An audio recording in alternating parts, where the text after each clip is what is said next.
Have you ever met someone who thrives on making everyone around them miserable, but hides it behind fake smiles and church dresses? That was my grandmother.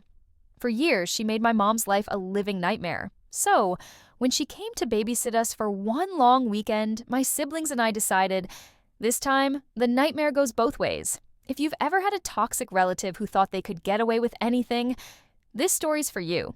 Smash that like button, hit subscribe, and get ready for one of the most deliciously petty family revenge stories you'll hear all week. This story takes place over 30 years ago, before cell phones, before constant contact, and definitely before parents could check on their kids every 10 minutes. My siblings and I were in middle and high school at the time.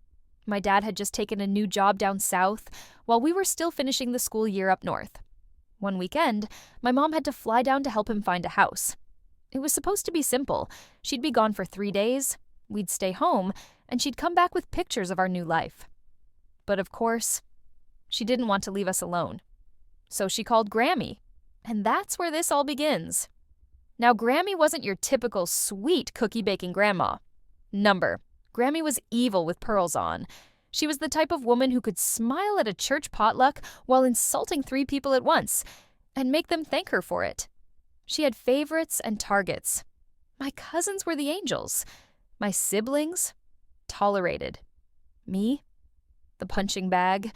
She'd call me lazy if I sat down, ungrateful if I spoke up, and dramatic if I cried. My mom had grown up under her reign, years of verbal, psychological, and even physical abuse, and had sworn to never let us stay alone with her. Until now. To this day, I don't know if my mom genuinely thought we could handle her, or if it was her way of saying, "Go ahead, kids." Finish what I started. Grammy showed up Friday morning like she owned the place. Floral suitcase, fur coat, and that permanent judgmental squint. The first words out of her mouth weren't even a greeting. "So, this is how you live now?" What a mess. She glanced at me. And look at you. Still slouching. No wonder boys don't notice you. My siblings exchanged a look. One that said, "Not this weekend." We had already promised each other, no matter what Grammy threw our way, we'd throw it right back. Quietly, politely, but effectively. The first few hours were textbook Grammy. She criticized my sister's hair, my brother's manners, and my existence. She complained the house was too cold, then too hot. She complained about today's music, which, mind you, was the early 90s. And she made us eat boiled vegetables while she tut-tutted through dinner about how our generation didn't know discipline. But Grammy didn't realize one thing. We were our mother's children, and Mom had raised us to stand together. So, we made a plan. It started small, harmless things that made Grammy lose control without breaking a single rule. When she scolded my brother for swinging on the half door, we told her, "Oh, Mom lets him do that all the time." When she tried to pick a movie, we put on an R-rated one and said, "Yeah, Mom said it's fine." No proof, no phone to call, just her simmering disbelief and our perfectly innocent smiles. Every time she picked on me, my siblings would step in. "Hey, Grammy, that's not nice. Mom says we should use kind words. Are you feeling okay?"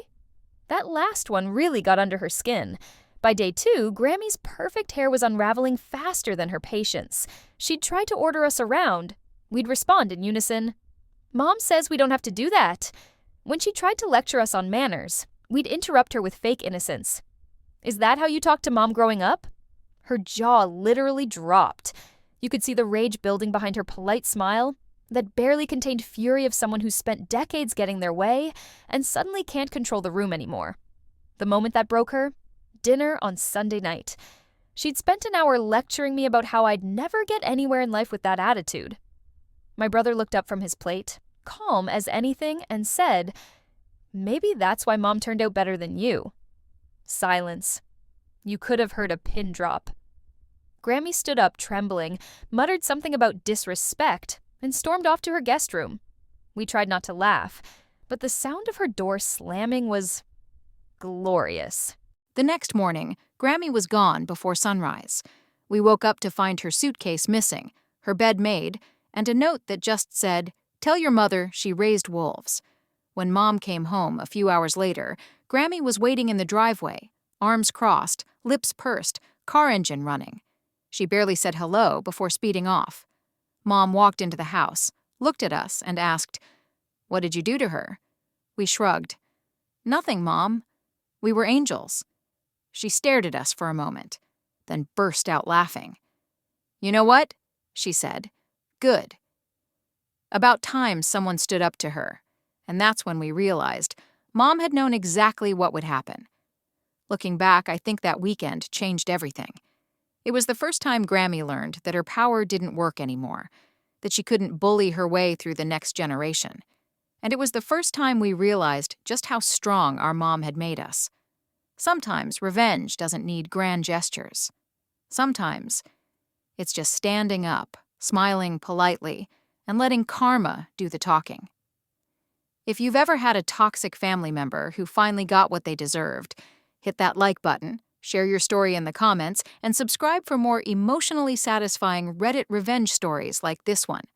Because remember, some people only learn when you stop playing by their rules.